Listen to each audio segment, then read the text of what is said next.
चनकापुर गांव में एक सुमित्रा रहती थी। सुमित्रा के दो बहू थी। बड़ी बहू थोड़ी सावली थी और छोटी बहू गोरी और सुंदर थी। इसलिए सुमित्रा छोटी बहू को ज्यादा मानती थी। एक दिन बड़ी बहू सुबह सुबह आंगन में झाड़ू लगा रही थी। तभी उसकी सास सुमित्रा आती है और कहती है, क्या बात है बड़ी बहू, कब से देख रही हूँ तुम झाड़ू ही लगा रही हो, घर में और कोई काम नहीं है। फिर बड़ी बहू कहती है, जी माँ जी, कर रही हूँ। झाड़ू लगाने के बाद पोछा लगाऊंगी, फिर उसके बाद खाना बनाऊंगी। तब उसकी सास कहती है, फिर उसके बाद मैं खाना खाऊंगी। कितनी देर हो रही है, कुछ समझ में आ रहा है कि नहीं तुम्हें? फिर बड़ी बहू कहती है, जी बस अभी तुरंत हो जाएगा माँ जी, अभी हो जाएगा।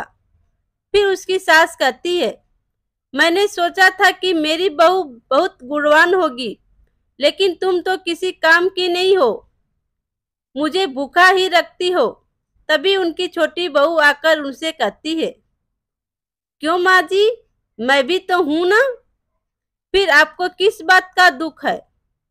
फिर सुमित्रा कहती है, आओ आओ छोटी बहू, एक तुम ही हो जिसे देखकर मन को शांति मिलती है। क्या रूप है तुम्हारा, बड़ी ही सुंदर लगती हो। फिर छोटी बहू कहती है, सुबह उठते ही मैंने साबुन लगाकर चेहरा धोया, क्रीम पाउडर लगाया और काजल लगाया, बाल बांधे। उफ, कितने सारे काम होते हैं मुझे। इन सारे कामों से तो मैं थक ही गई हूँ। फिर बड़ी बहू अपने मन में सोचती है, अगर कोई मेरी थोड़ी भी मदद कर देता तो क्या करूं मैं। फिर उसकी सास कहती है, क्या हो गया है तुम्हें, इस तरह मेरे सामने खड़ी होकर क्या बड़र बड़र कर रही हो तुम? फिर बड़ी बहू कहती है, मैं अभी नहाकर तुरंत खाना की तैयारी करती हूँ माँ जी। फिर छोटी बहू मन में हंसती है और मन में कहती है, बिना पैसे की नौकरानी। फिर अपने कमरे में जाकर कहती है, आज बड़ी भाभी को इस घर से निकालवा कर ही दम लूंगी। फिर वह रसोई घर में जाकर कहती है, सबसे पहले मैं यह सब्जी की टोकरी ही गायब कर देती हूँ, न रहेगी सब्जियां, न बनेगा खाना। छोटी बहू सब्जियों का टोकरा कहीं छिपा देती है और कहती है, चलो अब मुझे जो करना था वह मैंने कर दिया, अब तो बस तमाशा देखने की बारी है। फिर बड़ी बहू नहा धोकर रसोई घर में आती है और कहती है, अब जल्दी से सब्जियां काटकर खाना बना देती हूँ। फिर वह देखती है सारी सब्जियां तो गायब है। फिर कहती, अरे यह क्या हो गया, सारी सब्जियां तो खत्म हो गई, अब तो दाल चावल और आलू ही बचे हैं। चलो इन्हीं से मैं खिचड़ी बना लेती हूँ। सभी को जब भूख लगी है तो मुझे उन्हें कुछ न कुछ तो खिलाना ही होगा। फिर थोड़ी देर में खिचड़ी बन जाती है और बड़ी बहू कहती है, बस अब इसे गर्मा गर्म परोसना बाकी है।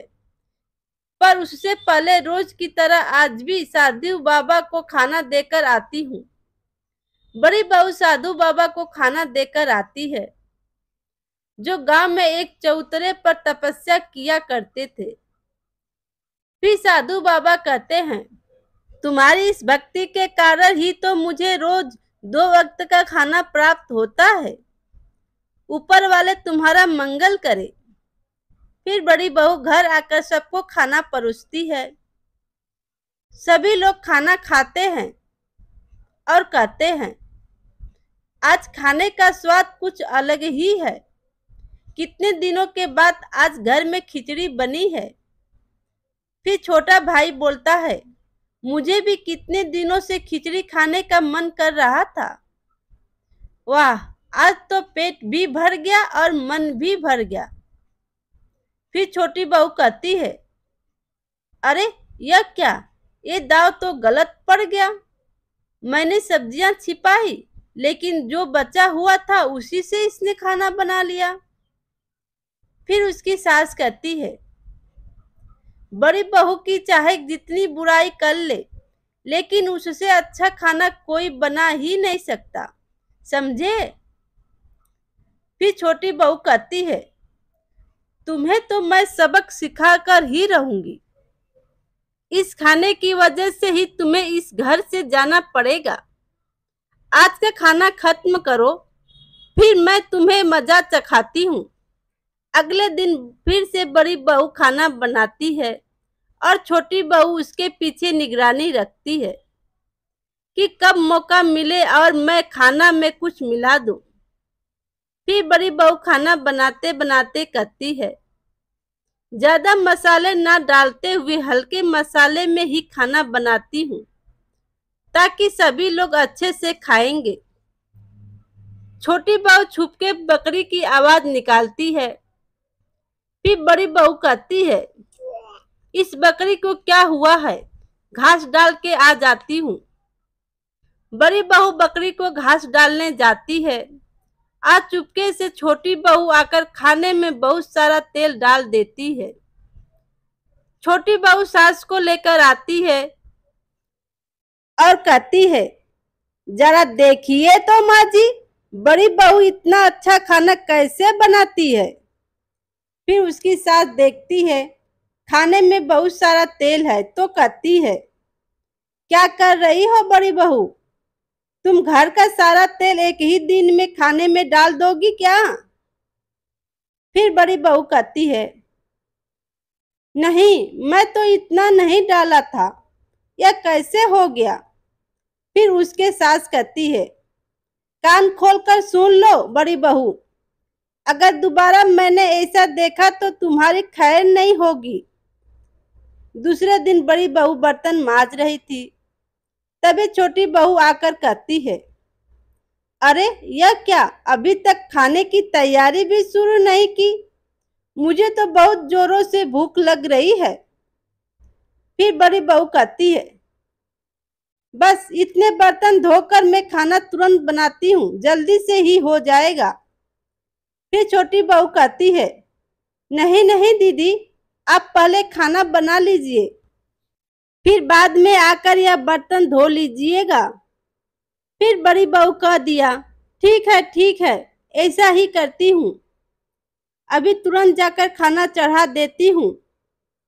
फिर बड़ी बहू खाना बनाने चली जाती है और खाना बनाती है।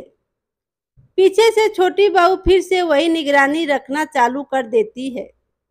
फिर बड़ी बहू कहती है, सब्जियां पकाने में समय लगेगा, तब तक मैं उन छोटे बर्तनों को धोकर ले आती हूँ। बड़ी बहू बर्तन धोने जाती है और पीछे से छोटी बहू आकर खाने में बहुत सारा नमक मिला देती है। फिर बड़ी बहू खाना बन जाने पर रोज की तरह साधु बाबा को पहले खाना पहुंचा आती है। फिर साधु बाबा कहते हैं, तुम कितने दिनों तक इस तरह इस बूढ़े को खाना खिलाओगी बेटी। फिर बड़ी बहू कहती है, जब तक मैं जिंदा रहूंगी तब तक मैं आपको बिना खिलाए ना तो मैं खुद खाऊंगी ना दूसरों को खिला पाऊंगी। साधु बाबा बोलते हैं, ऊपर वाला तुम्हारा कल्याण करे। साधु बाबा खाना खाने लगते हैं। खांसी आ जाती है। बड़ी बहू पूछती है, क्या हुआ साधु बाबा, क्या हुआ। खांसते हुए, तुमने खाना में इतना नमक क्यों डाल दिया बेटी। क्या क्या नमक ज्यादा हो गया, कैसे, आखिर यह सब कैसे हो रहा है। कल खाने में तेल ज्यादा हो गया था, आज।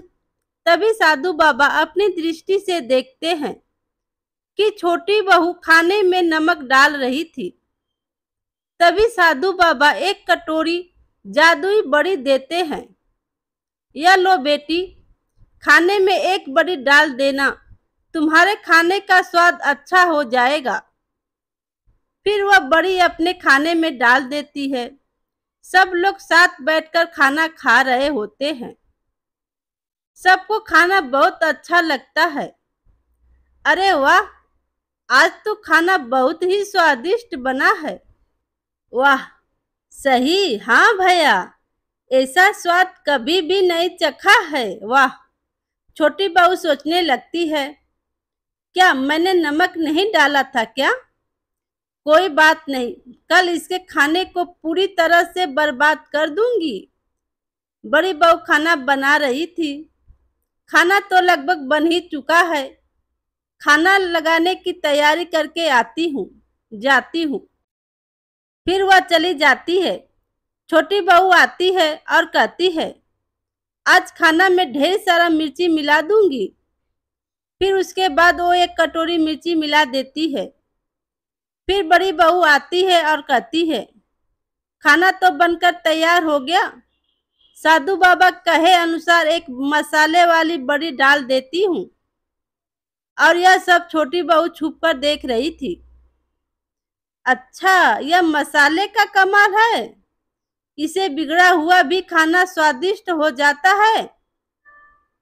तो ठीक है, कल मैं भी अपने हाथों का कमाल दिखाई देती हूँ। सब लोग खाना बैठकर खा रहे थे।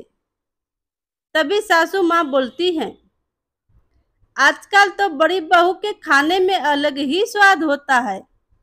हाँ हाँ, लगता है कोई नया मसाला लेकर आई है। छोटी बहू बोलती है, हाँ हाँ, कौन सा ऐसा खाना बनाया है कि आप सब अंगुलियां चाट कर खा रहे हैं? मुझे मौका मिल जाए तो मैं ऐसा खाना बनाऊंगी कि सब खाते ही रह जाएंगे।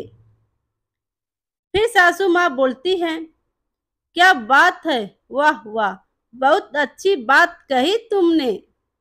कल तुम ही खाना बनाना छोटी बहू। कल एक दिन के लिए बड़ी बहू खाना नहीं बनाएगी। छोटी बहू खाना बनाने के लिए सब्जियां काट रही थी और बोल रही थी, ओहो, खाना बनाना कितना मुश्किल काम है रे बाबा। आहा, सब्जियां काटते काटते मैं तो थक ही गई। अब चाहे जो भी हो, किसी तरह से काट ही लेती हूँ। थोड़ा बहुत पकाकर उन जादुई बड़ियों को डालकर स्वाद आ जाएगा। खाना बनाने लगती है।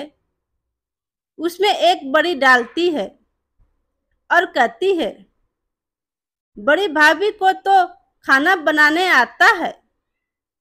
उनके लिए तो एक बड़ी काफी हो जाती होगी, लेकिन मुझे तो बिल्कुल ही नहीं आता। इसलिए 10-15 मसाला बड़ी डाल ही देती हूँ। अब जो खेल है वो बढ़िया ही दिखाएंगी। सब लोग खाने के लिए बैठते हैं। बड़ी बहू बोलती है, छोटी के हाथ का खाना आज मैं बड़े ही मजे से खाऊंगी। सासू माँ बड़ी बहू को बोलती हैं, यही जो काम है जो तुम कर सकती हो। अगर छोटी बहू घर में नहीं होती तो सोचो तुम्हारा क्या होता। तभी बड़ा लड़का बोलता है अपनी माँ को, आप बड़ी बहू को बिल्कुल पसंद नहीं करती ना माँ? हाँ भैया, सही कह रहे हैं।